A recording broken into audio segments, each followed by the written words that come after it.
Pambira yan, daming tao.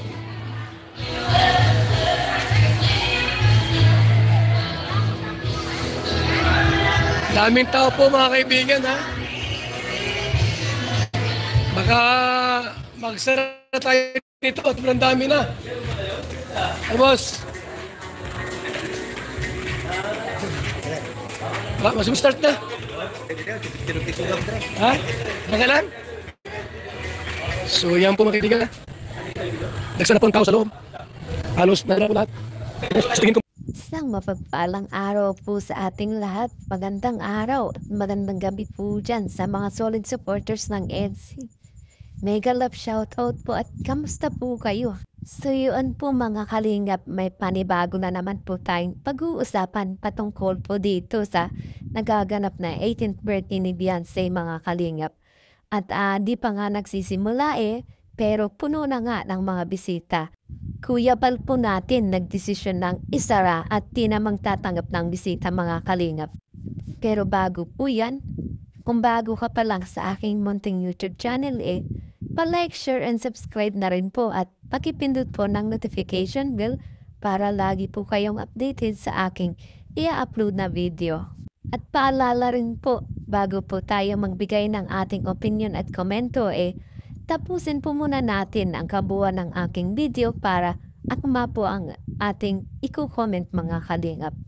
At suportahan po natin ang mag-ama na matubang. Napakaganda nga po ang pinapakita nila sa atin mga pagbibigay saya tulong sa ating mga kababayan Suportahan po natin at i-marathon mga kalingap. Nang sa ganun nga po marami pa po silang matulungan. Lalong-lalo na nga po dyan yung mga kapos sa pangailangan matulungan po nila mga kalingap. At suportahan din po natin ang kanilang may bahay na si Ate Edna Vlogs at Jackie Tapia. Huwag po sana tayong magsasawang sumuporta mga kalingap. Balik po tayo sa ating pag-uusapan ngayong gabi mga kalingap. Iyan nga po mga kalingap, may kaunting pasilip po tayo dito po sa nagaganap na birthday ni Beyonce. At habang nangyayari nga po ang mga kaganapan ngayon sa birthday ni Beyonce hito muna po ang aking kaunting pasilip sa inyo mga kalingap. Ulit, sabi niya.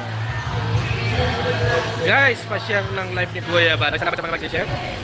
Wala pa kayong pakulay mga kaibigan natin. Malas yata. Ano na Berador? Sabi ni Kalingap. Ay, hindi ko ba tayong Kalingap Maymay? Wala si Carla. Bawal. Happy birthday, Beyonce, watching from Tulo sa Qatar. Iba Barma, shout out.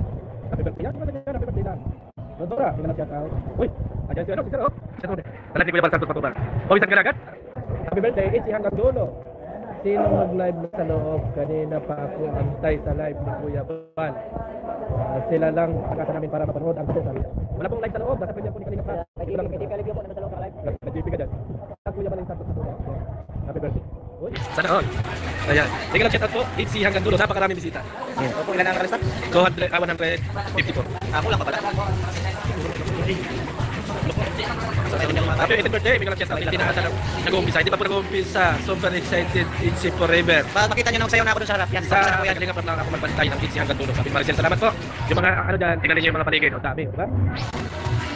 Hindi ko ba ipakita sa inyo yung loob, pero Dito sa mga nagsasayaw.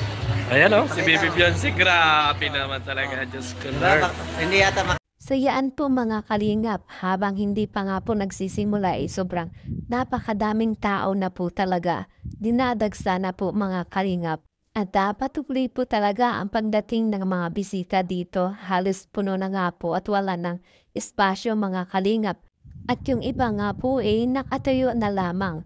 At kung tutuusin nga po wala pa nga po dyan ang mga kalingap angel.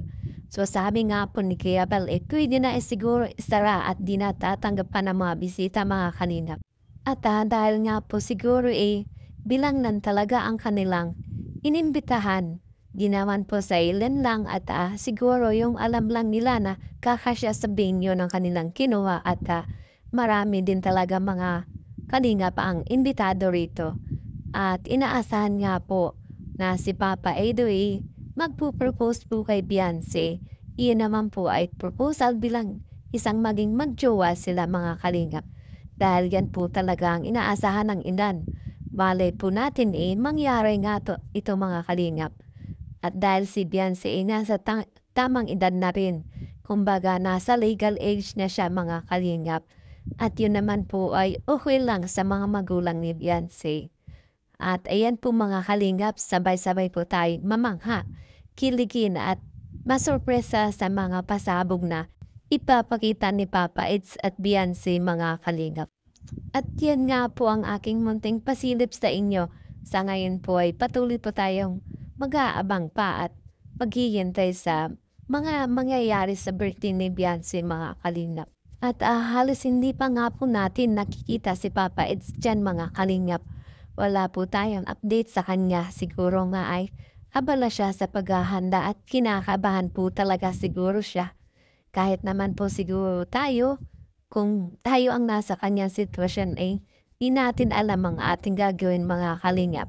Pero alam naman po natin na si Papa Eds ay medyo sanay na din sa mga ganitong kaganapan mga kalingap. Kaya patuloy lang po tayo sa pagsuporta mga kalingap, lalong-lalo na nga po sa lahat din ng EDSI. Kundi rin dahil sa inyo ay wala rin po ang EDSI ngayon. At lagi ko rin pong paalala sa inyo na suportahan po natin ang pamilya ng Matubang dahil mas lalo pong wala ang EDSI kung di dahil po sa kanila. So yaan hanggang dito kung na po tatapusin ang aking video mga kalingap. Maraming salamat po.